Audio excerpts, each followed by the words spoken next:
পরোটা বনে নিয়ে টিভিতে হবে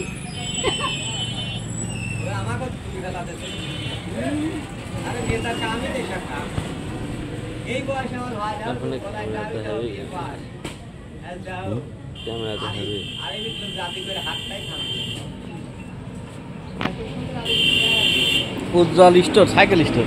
হ্যাঁ, ঠিকানা তিনগাছা, রাজাপুর দাপুনিয়া, পাবনা। এখানে বিভিন্ন ধরনের অটো, রিক্সা ও ভ্যানের পাশপাতি ও টায়ার টিউব পাওয়া যায় এবং ভলকানাইজের ব্যবস্থা আছে।